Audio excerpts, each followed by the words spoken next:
Bonjour à tous et merci d'être présents avec nous aujourd'hui donc à ce webinaire dédié donc à l'engagement des alternants. Donc on va se présenter juste rapidement de notre côté. Donc Alexandrine, donc moi je suis le CEO de Workello. Et donc Sophie, je te laisse rapidement te présenter de ton côté. Bonjour à tous, donc moi je suis Sophie et je suis Product Manager pour Workello également. Voilà, donc du coup Workello c'est quoi? C'est une solution donc qui réinvente l'expérience de mobilité des collaborateurs en entreprise. Donc on a toute une série de clients évidemment, principalement des PME, ETI et grands groupes. Donc, on a mis un petit échantillon en bas.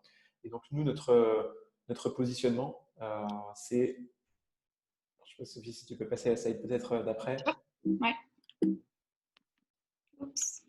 Notre positionnement, donc c'est une application SaaS qui est disponible sur web et mobile et donc qui permet de créer justement ces expériences d'intégration, de mobilité et de départ de collaborateurs. Et donc en complément de tout ça, on a donc un conseil de personnes d'experts RH qui vont vous accompagner pour définir justement ces circuits de mobilité, ces expériences de mobilité, donc de l'intégration jusqu'au départ de l'entreprise. Donc, pour plus d'informations sur Workello, je vous invite à regarder sur notre site ou sinon à voir directement avec l'un de nos commerciaux directement peut-être la solution. En tout cas, l'objectif d'aujourd'hui, c'est de parler donc de la partie alternant. Donc, on a préparé un petit agenda pour vous.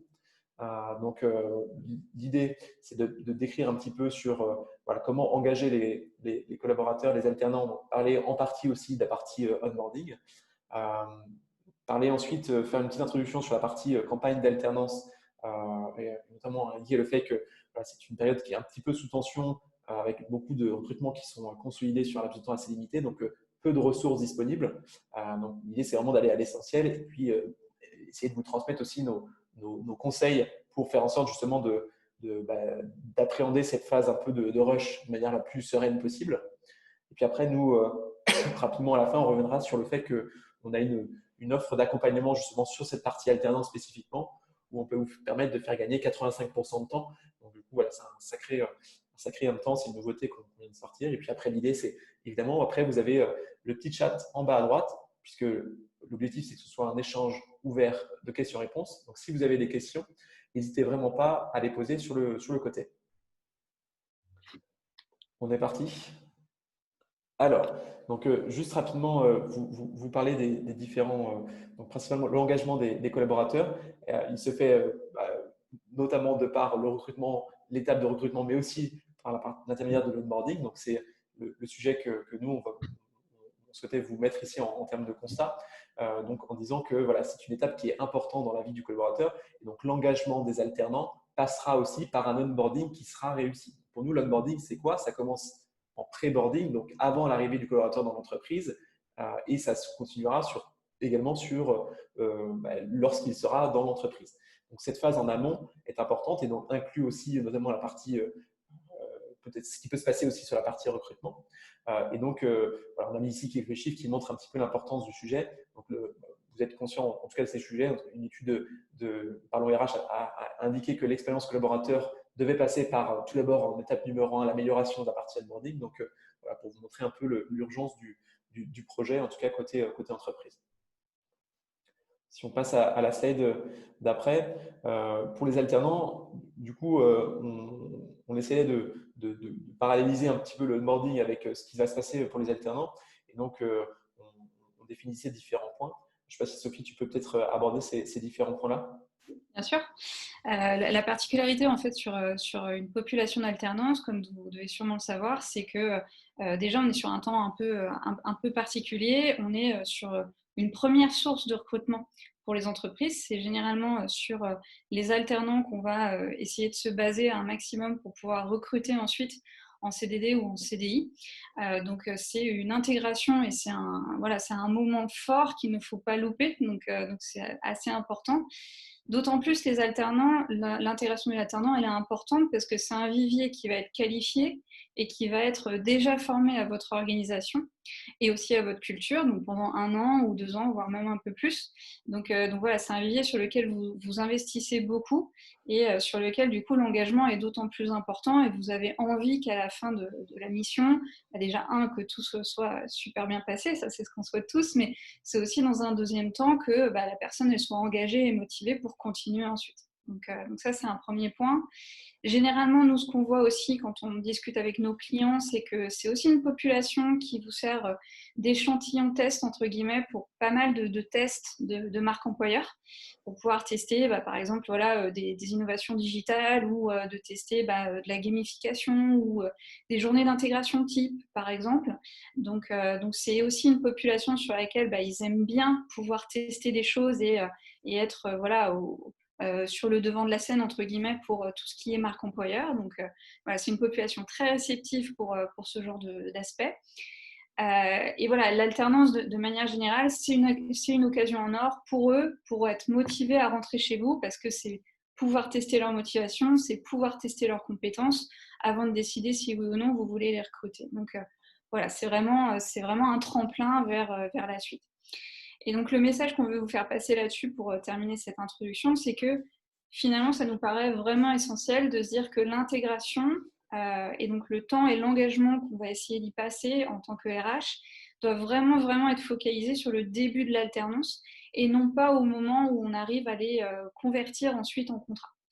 Généralement, et on le verra après, c'est une période sous tension pour vous, mais c'est aussi le moment de pouvoir prendre du temps pour pouvoir réussir à leur parcours d'intégration et réussir à les motiver à rester et pouvoir sentir qu'ils font vraiment partie à part entière de la population de votre entreprise et de pouvoir les garder motivés tout au long de leur mission. Donc l'intégration, c'est vraiment important au tout début du contrat d'alternance et pas à la fin, au moment du passage en CDI ou CDD, si tout va bien. Je continue du coup, Alexandre. Ça marche. Donc là, le point sur lequel on voulait continuer, c'est effectivement, je pense que vous le savez très bien, la campagne d'alternance, c'est une période qui est assez sous tension. Pour différentes raisons. La première, c'est qu'on est sur un temps assez chronométré. Donc, généralement, pour gérer à la fois le recrutement et les démarches administratives, vous êtes sur une période qui oscille entre avril et fin du mois de juillet, à peu près, pour pouvoir gérer les recrutements, mais aussi voilà, gérer tout ce qui va être administrativement parlant, l'entrée dans l'entreprise, l'accord avec l'école, l'accord avec votre co. Donc voilà, on est sur un temps vraiment défini et sur lequel on peut pas se louper. Et en parallèle, on est sur des très forts volumes. Donc c'est-à-dire que voilà, selon les entreprises, généralement, on est sur des volumes qui représentent une part assez essentielle de votre masse salariale. Et du coup, c'est des volumes sur lesquels, généralement, vous avez beaucoup de recrutement à faire. C'est parfois aussi souvent les mêmes types de profils qui reviennent. Donc voilà, ça génère beaucoup de temps et de stress aussi côté recrutement, ce qu'il ne faut pas pouvoir se louper. D'un autre côté, sur le côté administratif qui est lié à tout ça, un alternant, on l'intègre par le biais d'un CERFA, on l'intègre aussi avec une prise en gestion particulière de votre SIRH, etc. Donc, c'est souvent une collecte d'informations qui est parfois un peu longue et fastidieuse de récupérer les informations de la part de la recrue, de l'école, mais aussi d'avoir toutes les informations côté entreprise. Il faut savoir se mettre d'accord aussi en interne. Donc tout ça fait que l'établissement du CERFA, parfois, elle prend du temps.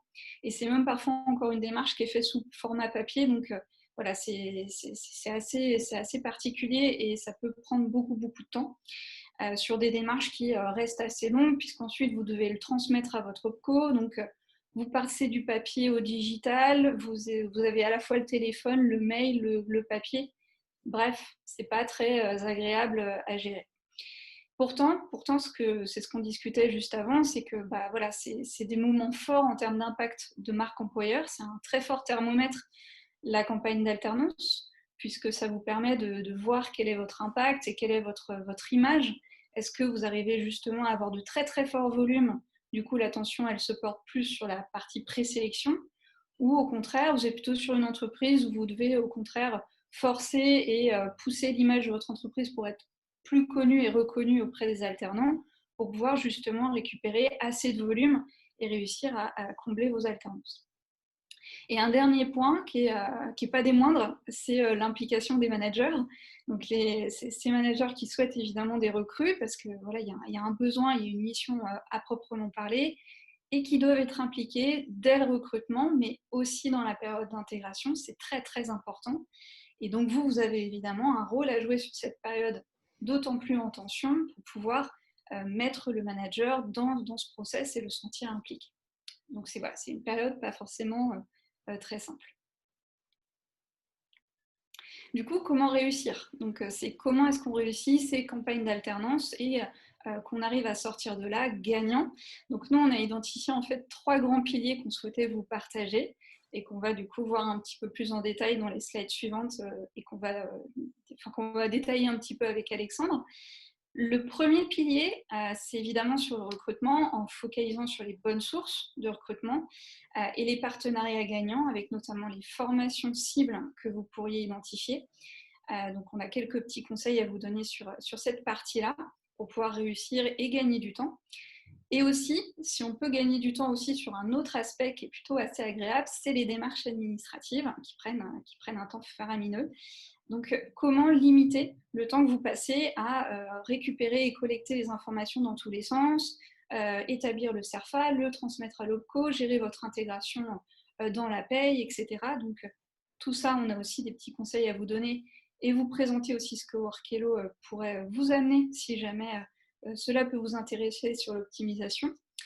Et enfin, le troisième point, le plus important finalement, c'est d'offrir à chaque alternant un parcours d'intégration qui va être équivalent, donc soit le même pour tous si on est alternant, ou bien on peut aussi aller plus loin et pouvoir réussir à le personnaliser selon le métier ou bien même selon le lieu de travail. Peut-être que vous n'avez pas forcément envie de créer le même parcours d'intégration pour un alternant qui va être sur une usine ou sur un magasin versus un alternant qui sera sur une partie plus siège, etc. Et qui du coup, voilà, le contenu pourra évoluer et voilà, les parties prenantes ne seront pas les mêmes. Donc voilà pour les trois piliers. N'hésitez pas à poser vos questions dans la partie conversation, on pourra y revenir à la fin du webinaire. Donc, nos conseils pour engager vos recrues. Donc, le premier pilier, comme on s'est dit, c'est le recrutement. Donc, voici quelques conseils qu'on souhaitait porter à votre attention. Le premier, donc c'est ce qu'on discutait juste avant, c'est les partenariats à école. Donc, si c'est quelque chose qui n'a pas encore été déjà fait dans votre entreprise, le premier conseil qu'on peut proposer, c'est déjà d'identifier vos écoles avec lesquelles vous avez le meilleur retour sur investissement. Donc, c'est-à-dire les alternants avec lesquels, les alternants d'école que vous recrutez le plus, ensuite que vous confirmez, pour pouvoir les identifier et réussir à créer une vraie relation, une relation forte avec cette école, leur équipe relation entreprise, et pouvoir surtout en amont, sur la période qui précède la campagne d'alternance, pouvoir communiquer les recrutements types que vous auriez généralement au fil des années à pourvoir. C'est pas forcément que de publier les offres, parce que ça, évidemment, vous le faites et c'est un biais très, très important pour pouvoir pourvoir vos offres. Mais c'est surtout que, justement, les relations entreprises de ces écoles-là savent en amont, quand elles sont dans une période où elles préparent les étudiants, qu'elles leur parlent souvent, qu'elles connaissent bien les profils, pouvoir savoir que vous allez rechercher un profil type en particulier et que ça pourrait justement faire l'affaire. Comme ça pourrait vous gagner un temps énorme. Et pour cela, le deuxième point, c'est aussi de vous démarquer un maximum en termes de relations école, donc toujours sur cette période qui est avant la campagne, que vous allez réaliser à partir de septembre. Essayez de faire des actions relations école qui vous permettent d'être différenciants. Donc notamment sur la gamification, vous pourriez par exemple proposer un escape game ou essayer de trouver des sessions de coaching sur leurs soft skills, d'accompagnement CV, pour pouvoir par exemple leur permettre d'avoir un avis, un souvenir positif de votre entreprise, en dehors du fait que vous avez des profils, donc vous n'êtes pas une entreprise qui cherche forcément qu'à mettre des profils dans des cases, vous êtes plutôt une entreprise où quand on l'intègre, on est dans un milieu de bien-être et ça se passe forcément très bien. Et on prévalorise le développement de la carrière avec l'accompagnement sur les soft skills, le jeu, etc. C'est un Donc premier ça, pas vers l'expérience collaborateur dont tu décrivais tout à l'heure, Sophie, c'est ça? Ok. c'est ça, tout à fait, complètement. Et donc le deuxième point, qui est aussi très important, on le sait, la cooptation, et qui est d'autant plus parlante quand elle est faite par vos alternants qui sont actuellement en cours de parcours dans l'entreprise, donc soit qui sont en fin de cursus, soit qui sont encore là pour une année ou plus. Et l'idée, c'est que vous le savez très bien, ces alternants, ils ont des groupes d'étudiants sur Facebook, sur LinkedIn, et c'est pas forcément que l'intranet de l'entreprise, de l'école, pardon. Donc c'est surtout de leur demander à ces alternants, ou alors d'identifier ceux que vous souhaitez marquer ou identifier comme ambassadeurs, on va dire, de leur demander de publier vos offres sur leur réseau en interne. Et le deuxième point, c'est toujours le jeu de la carotte, hein, entre guillemets, c'est de pouvoir proposer une prime ou un petit cadeau si la cooptation a justement été un succès. Ça motive quand même, ça booste pas mal pour pouvoir faire une présélection en amont sur les profils qu'on vous pousse. Le troisième point, c'est sur les offres d'emploi. Donc évidemment, utiliser des mots-clés qui sont recherchés. On a parfois tendance, selon l'environnement de votre entreprise, à vouloir mettre un peu de jargon technique. Laissez ça de côté pour pouvoir en parler un petit peu plus tard dans la présélection téléphonique, etc. Parce que c'est évidemment par les offres. Les offres, en fait, c'est un support de marketing. Donc ça veut dire qu'elles remonteront plus facilement si vous utilisez des mots qui sont en fait sans arrêt recherchés. Donc quitte à avoir une offre peut-être un peu générique, au moins elle sera synthétique, parce que ça c'est important. En moyenne, on reste à peu près une vingtaine de secondes sur une offre. Donc on a un peu envie de voir rapidement quels sont les grands éléments de l'offre en question et savoir si elle peut me convenir. Donc ce n'est pas forcément le bon moment pour essayer de mettre beaucoup de détails sur l'offre en question. Et le dernier point, qui est parfois un peu compliqué selon l'entreprise et selon l'environnement, essayer d'être transparent sur le salaire directement dans l'offre, puisque c'est évidemment une discussion que vous aurez un petit peu plus tard avec votre alternant. Donc pourquoi pas ne pas le partager dès maintenant. Et puis aussi lister tous les avantages qui s'associent à ça. Et enfin, le dernier point sur le recrutement, c'est la partie job board. Comme vous le savez, il y a des job boards qui sont plus ciblés pour les alternants, Job Teaser, Welcome to the Jungle, etc. Donc, essayez d'identifier un maximum les job boards qui pourraient vous aider à trouver la perle rare, quoi, finalement. Voilà pour la partie recrutement. Je te laisse la main. Je prends le relais sur la partie 2, donc la partie administrative.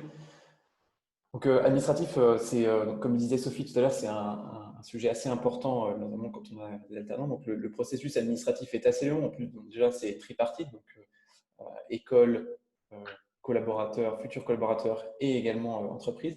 Donc, ça nécessite d'avoir une coordination et ça multiplié par le nombre de dossiers en parallèle, ça peut être un temps assez important. Donc, nous, ce qu'on conseillait, en tout cas d'un point de vue organisation, c'est d'essayer de se coordonner au maximum. Donc, nous, on propose par exemple d'organiser ça sous un format annuaire avec les différents interlocuteurs et d'avoir peut-être une coordination des retours par école. Comme ça évite par organisme ou par école. On se dit toutes les semaines, on va faire un retour avec tous les éléments qu'on a pu avoir de différents candidats. Après, évidemment, d'un point de vue organisation, l'objectif, pourquoi pas, ce serait de créer un processus automatisé de relance pour faire en sorte que chaque personne qui n'a pas complété tel ou tel élément, on puisse le relancer de manière automatique. Donc là-dessus, c'est dans ce cadre-là que nous, Workello, on permet aussi de gagner pas mal de temps. C'est que toute cette phase administrative, en fait, elle est automatisée. Et donc, nous, on va, par exemple, faire en sorte de coordonner les 3 parties que je vous ai indiquées tout à l'heure avec des emails de relance automatiques. On va permettre de pré-remplir automatiquement tous les CERFA qui peuvent être assez longs à remplir à la main. On l'a testé nous aussi chez Workello en interne pour différents collaborateurs et du coup, c'est aussi assez chronophage. Donc voilà, tout ça, c'est des choses qui vous permettent de gagner pas mal de temps, passer par un outil de digitalisation de cette partie-là. Ensuite, sur la partie suivi, quelques conseils, mais c'est assez basique, c'est attention aux dates de dépôt. Et puis après, sur le document récapitulatif, nous, si vous n'avez pas d'outil digital, tout simplement un fichier Excel avec ces différentes étapes et puis vous avancez le collaborateur.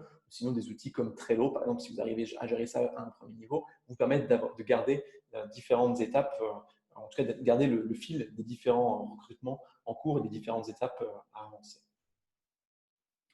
Donc, sur la partie administrative, on y reviendra nous juste après, notamment sur la proposition de valeur Workelo, puisque en gros, on a une solution qui permet de gagner pas mal de temps sur ces aspects-là et donc de vous aider au quotidien sur cette partie administrative et de vous décharger de tâches qui sont pas forcément très sympas au quotidien. Alors, sur la partie après onboarding, donc là on a décomposé donc là c'est la troisième on va dire, partie qu'on souhaitait vous présenter sur l'engagement justement des alternants. Et donc ça passe par le onboarding. Donc nous le onboarding c'est un peu un mot chapeau qui inclut donc avant le premier jour et qui va jusqu'à premier mois et au-delà. Donc on a essayé après de décomposer étape par étape, sachant que pour la partie alternant, donc la phase de pré-boarding peut être assez longue. Donc il est intéressant de travailler aussi pas mal sur cette phase-là. On a essayé de décomposer chacune des phases et d'affecter une certaine, d'affecter certains mots derrière chacune de ces phases. Par exemple, le pré-boarding pour nous, il faut vraiment essayer de rassurer le collaborateur et puis d'informer sur ce qui va se passer, des différentes étapes dans lesquelles il se trouve, etc. Sur le jour J, il se lance dans une nouvelle aventure. Donc, l'idée, c'est d'accueillir, de stimuler le collaborateur pour faire en sorte qu'il se sente impliqué et que cette motivation qu'il peut avoir à rejoindre une entreprise, elle soit décuplée par l'expérience que vous allez lui proposer. Sur la première semaine, l'objectif, c'est de lui mettre les bases de sa future aventure. Donc là, l'idée, c'est de guider et puis d'intégrer, de présenter auprès des équipes. Et après, le premier mois, l'objectif, c'est de prendre par la main vraiment le collaborateur et de l'accompagner dans sa montée en compétences et dans ses équipes. Et puis, l'objectif, c'est de le révéler puisque derrière l'alternance, l'objectif aussi, c'est de trouver les futurs talents donc, de l'entreprise et de le révéler. Donc, c'est l'objectif de premier mois et au-delà. Donc, on a essayé de détailler point par point. On va commencer par la première partie qui est la partie pré-boarding, sachant que la proposition de valeur de Workelo aussi vous permet de prendre chacune de ces phases-là et de les intégrer de manière automatisée, on va dire, dans des parcours que le collaborateur vivra et chacune des parties prenantes sera guidée par Workelo pour justement suivre toute cette phase d'accompagnement, donc dans la phase de onboarding. Donc, on a aussi près de 100 modèles qui sont préchargés dans l'outil qui vous permettent de ne pas partir de zéro aussi sur la mise en place de ces parcours. Même quand vous rejoignez Workelo, vous avez accès aussi à ces 100 modèles d'intégration qui sont préchargés. Alors, pré-boarding. Donc, sur la partie pré-boarding, donc pour engager le collaborateur, l'objectif, c'est d'attiser un petit peu sa curiosité. Donc là, en général, nous, ce qu'on conseille, c'est de mettre en place un certain nombre d'éléments pour un petit peu lui faire du teasing un peu sur sa future entreprise. Donc là, ça passe par, pourquoi pas, l'envoi de petits questionnaires avant le premier jour, l'envoi d'informations régulièrement pour faire en sorte de garder le lien avec le collaborateur. Donc, le deuxième point, ça fait lien un peu au deuxième point, c'est répondre aux questionnements. Donc là, c'est avoir justement cette relation de communication en constante avec le collaborateur pour faire en sorte de lui montrer qu'on l'attend et qu'on le guide avant même qu'il soit dans l'entreprise. Donc ça permet d'avoir une expérience qui soit positive dans l'intégration. Bon, après, on a différentes notions aussi dont on pousse, par exemple, le fait qu'il faut essayer de présenter en amont du premier jour le nouveau collaborateur aux équipes et l'équipe aux nouveaux collaborateurs. Comme ça permet d'éviter d'avoir peut-être un moment où on se rend compte le premier jour, on n'a pas forcément de grandes choses à se dire. Là, au moins, ça permet d'avoir quelques premiers sujets de discussion quand on se voit physiquement et on se dit « Ah oui, je me souviens, tu étais fan de rugby, moi aussi. » Et comme ça, vous échangez sur des sujets communs et ça permet de faciliter l'intégration auprès des équipes et donc son engagement sur les premiers jours. Et enfin, l'objectif aussi du pré-boarding, c'est de faciliter la prise de poste, de préparer la prise de poste. Donc ça passe par, comme je disais tout à l'heure, des quiz, des vidéos, mais aussi d'un point de vue matériel, s'assurer que tout soit prêt pour le premier jour.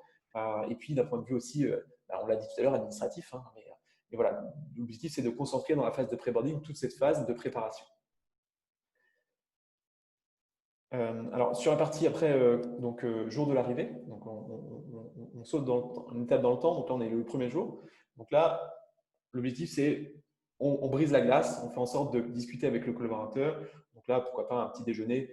Si vous souhaitez commencer l'arrivée de vos alternants sur une période donnée, c'est d'autant plus intéressant justement de proposer pourquoi pas un petit déjeuner d'accueil, vraiment pour briser la glace et personnaliser justement cet accueil aussi, pourquoi pas en invitant le manager à venir accueillir chacune des recrues. Donc, le présenter à son environnement, évidemment. Donc, je vous parlais tout à l'heure de présenter les locaux de manière un peu ludique. Alors nous, à Workeo, on a des fonctionnalités qui permettent ça, par exemple de définir ce qu'on appelle un circuit de découverte, où on va pouvoir inviter les collaborateurs à découvrir son lieu de travail, de manière digitale et mobile. Donc ça permet vraiment de rendre sympa le premier jour et la découverte de l'environnement de travail. Et puis voilà, mettre en confiance.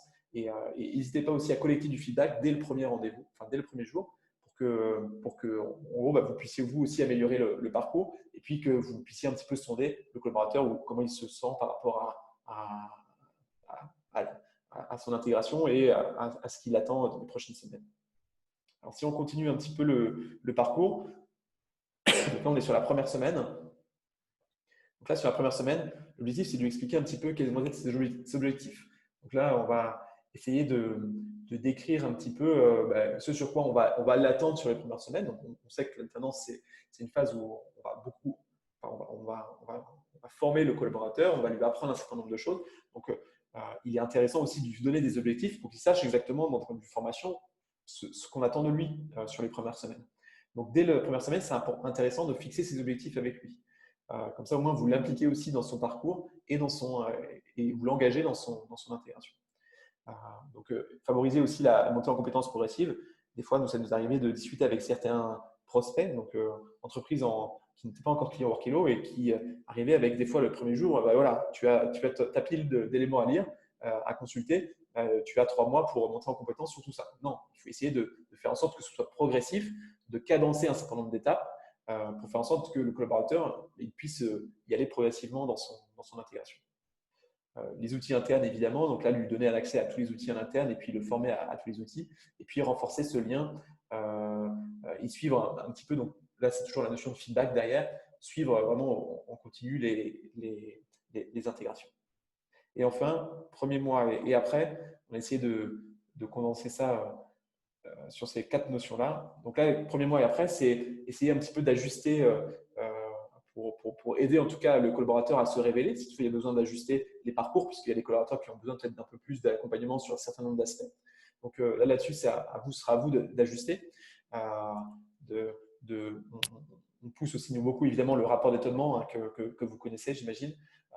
Et puis après, les étapes de l'intégration, n'hésitez pas à les célébrer une par une pour faire en sorte que chaque collaborateur puisse se sentir impliqué et développe son engagement tout au long de sa vie dans l'entreprise. Voilà, donc là, on a terminé de pousser un petit peu les différents conseils. Donc, la partie, donc là, gain derrière tout ça. Donc, un onboarding réussi, en tout cas, c'est les chiffres que nous, on pousse, c'est vraiment la productivité, la satisfaction et le gain de temps. Donc là, le gain de temps, on va l'aborder juste après, justement sur la partie administrative et comment nous, on va pouvoir vous aider d'un point de vue Workeo. Peut-être avant ça, on peut peut-être prendre une question. Alors, j'ai vu qu'il y avait une question sur la partie rémunération juste avant. Sophie, la question c'était: la rémunération des alternants est en principe encadrée par une grille en fonction de l'âge et des années d'études. Difficile donc d'afficher la rémunération. Est-ce que tu as un conseil peut-être à donner là-dessus? Est-ce que si mettre une fourchette ou mettre quel est ton conseil sur cette partie-là? En fait, oui, complètement. C'est effectivement très, très encadré.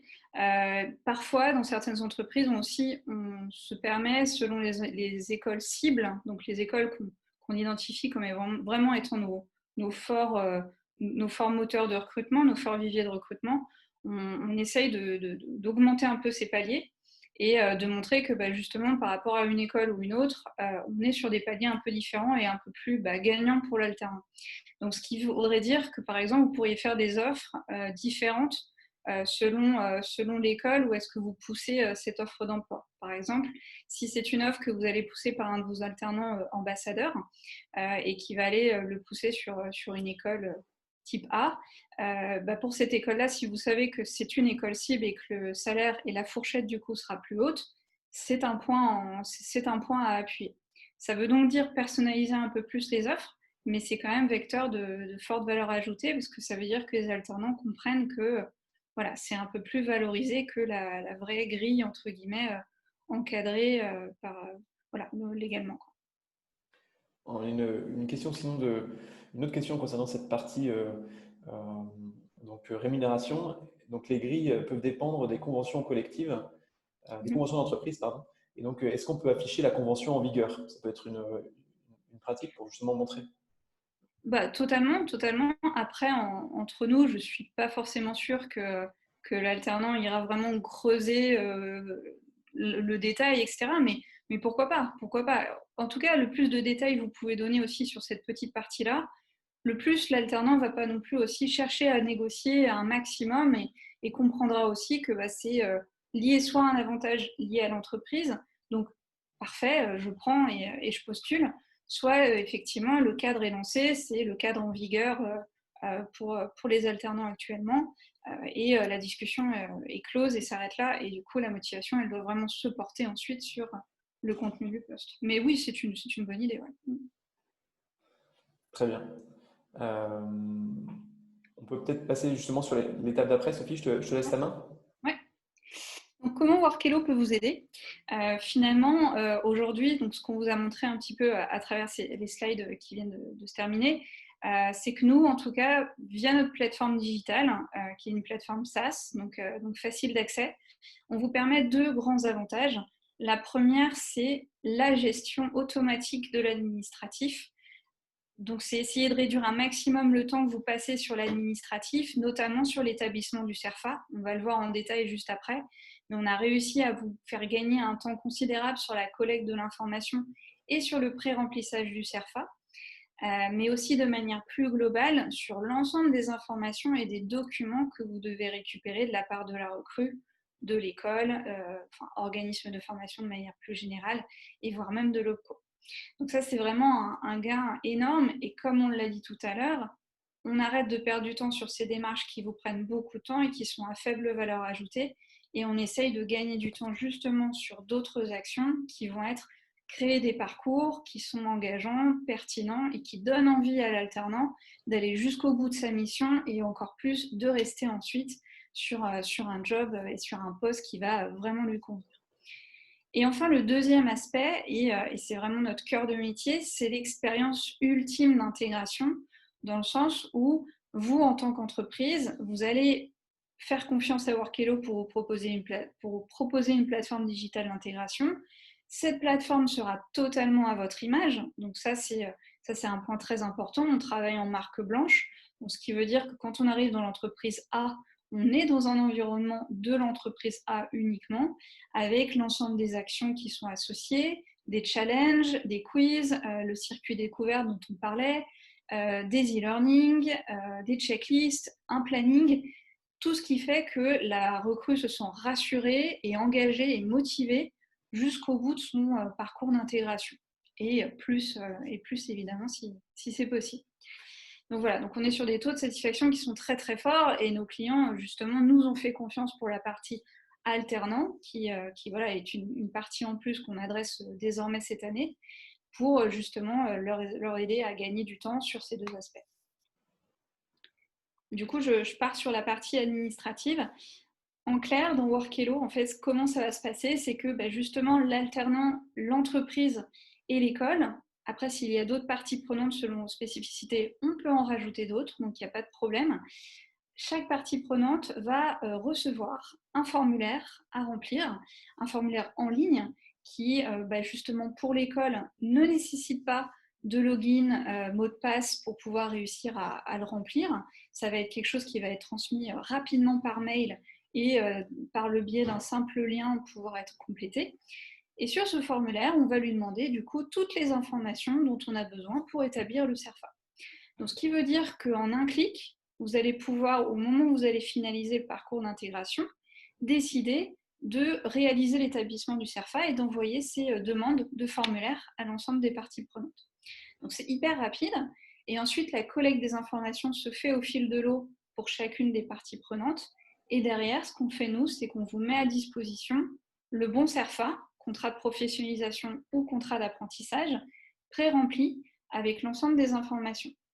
Vous pourrez néanmoins aller le modifier si nécessaire. On n'est jamais à l'abri d'une petite erreur ou d'un document ou d'une information qui a été omise.